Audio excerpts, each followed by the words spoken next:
Hello, everybody, and apologies for that that long pause. Technology is perfect until it isn't. But we have Colette Burnett with us, who is speaking to us from the beautiful islands of Trinidad and Tobago, and she's going to be talking to us about the global food warrior. Colette, welcome. Thank you so much for being here with us. And the floor is yours. Talk to us a little about your company, Global Food Warrior. Sure. Good afternoon, everyone, and thank you so much, Leo, for introducing me. I am the CEO of Global Food Warrior, which is a group of a movement of young people throughout the world. We work in the US, in the Caribbean, and also in parts of Africa. We have been working now since 2016, and we've been working towards food security as a direct impact to the food deserts throughout the US and the Caribbean. We have been working with governments as well as communities to address this food security issue. Fantastic. And what inspired you guys to start this business? What was the that twinkle that released that spark? Well, I have been working with the UN Women for many, many years, but also my background is in food from a different place where I'm also a chef. So I worked in the food industry as a chef for about 10 years, and really realized that there was an issue around food security, even in New York City. In Brooklyn, there are several food deserts, and about 10% of our kids go to school hungry. So now, if you understand hunger, you understand that you can learn if you're hungry. So our biggest challenge has been to address those food deserts and to impact the food security issue, so that no child has to go to school hungry anymore. That is what actually did inspire the movement. I totally relate to that, Colette. I actually used to live in New York, and one of the biggest surprises for me was when we went into lockdowns for during the pandemic was school lunches and how many kids are reliant on school lunches for their daily meal. So I definitely hear you when you speak about those food deserts. So Yeah, when you it's create huge. Mhm. yeah, exactly. When you created then Global Food Warrior, what was the target market? What is it? Besides solving for those food deserts, like what is the problem that you were looking to solve for your target market? Well, the issue is one of an aging out of our collective. The individuals who Mhm. are currently growing our food are getting older, and as they get older, we have a real issue around who is going to be growing the food for us in the future. So, because all of us must eat, it is really, really important that we understand how to encourage young people into the industry. And so, Global Food Warrior works directly with women and young people to help them get comfortable in the agriculture industry. One of the challenges is that, of course, we have issues around our history of slavery, and Right. in our region, it is one where most people don't want to go into agriculture because it has such a stigma to it. But what we have learned is that if we can innovate agriculture in a way that we can gamify the process, understand how to interact and engage the young people in a way that they feel not just engaged, but they feel inspired by agriculture. It is one of those things that we can actually ensure that we have farmers who are interested in growing food all the way into the future. So, Global Food Warrior works directly with young people for that reason. And also the fact that, well, I just love food. So, so I don't know anyone else who doesn't. So for me, working in food and seeing how agriculture impacts our overall wellness, it's not just the nutrition of the food that we put in our bodies. It's actually the process of growing that food as well, and seeing how nature impacts our overall wellness, and to watch those who are involved in agriculture really get that overall total body um, feeling of wellness and peace when working within agriculture. So, have you ever seen an angry farmer? Not really. Highly unlikely.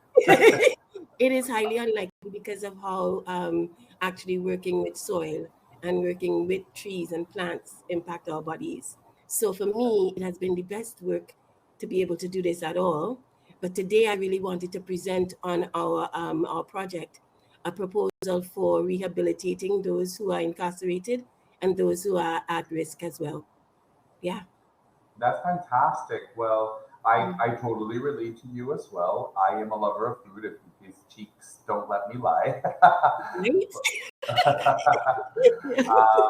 And I totally hear you about bringing back people to be interested in being farmers. And I like the word that you use, almost gamifying it. And particularly with young people, the focus is always, our young folks right now are really looking at technology. So, and I think we're at a great juncture in the times that we're in, where technology can be leveraged for agriculture.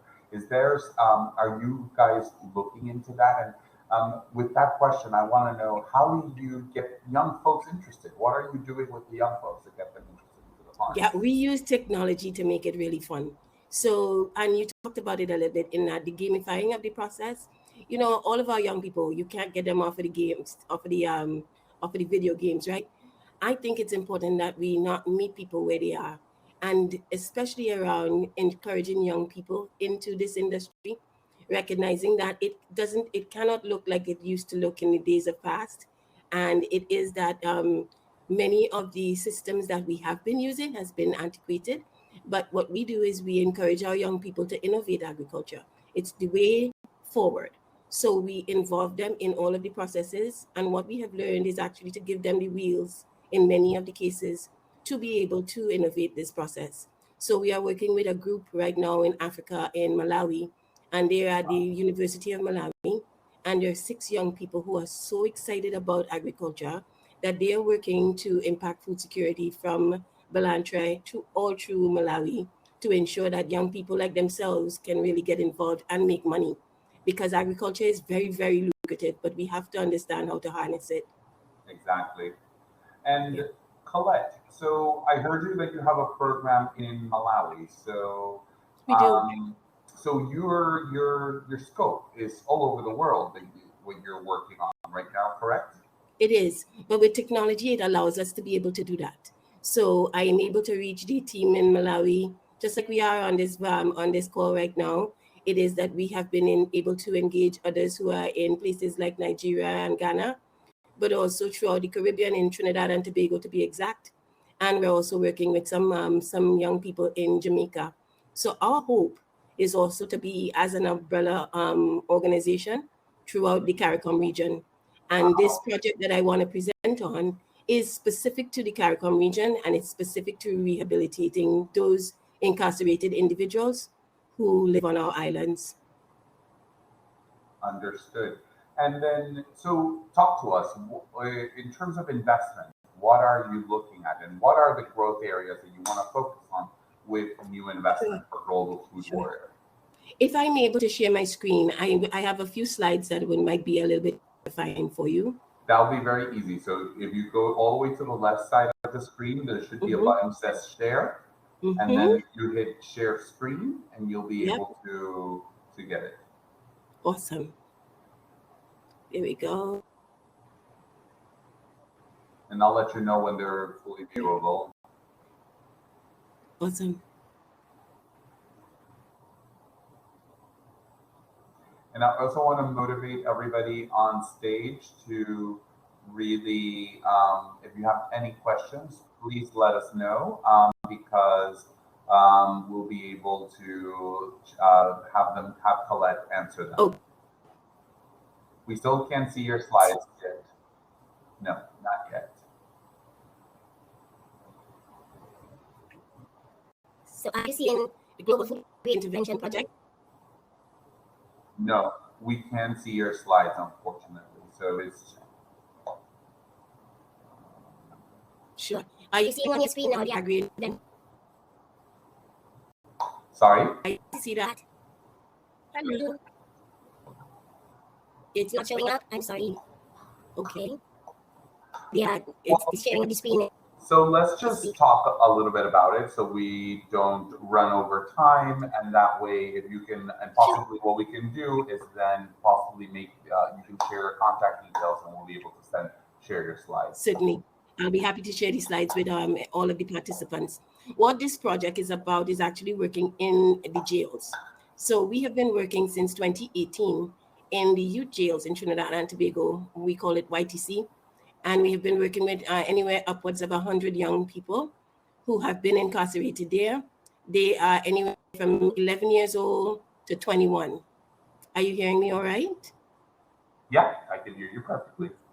Yeah. So since 2018 to now, we've been working with these young people, both young men and young women. And one of the initiatives that we have begun intervention program, where the young people are. Here they are. Yeah, there you go. Yeah. So it's a CARICOM specific project for incarcerated and formerly incarcerated individuals, and it provides employment as well as teach the regenerative agriculture, everything from organic farming to such things as soil regeneration and precision agriculture. Some of the pictures you will see here is from actually the program that we have been already working in. So some of the this will be some of the site visits that the young people have been on. Next slide, please. So the objective is to promote food and financial security for the region.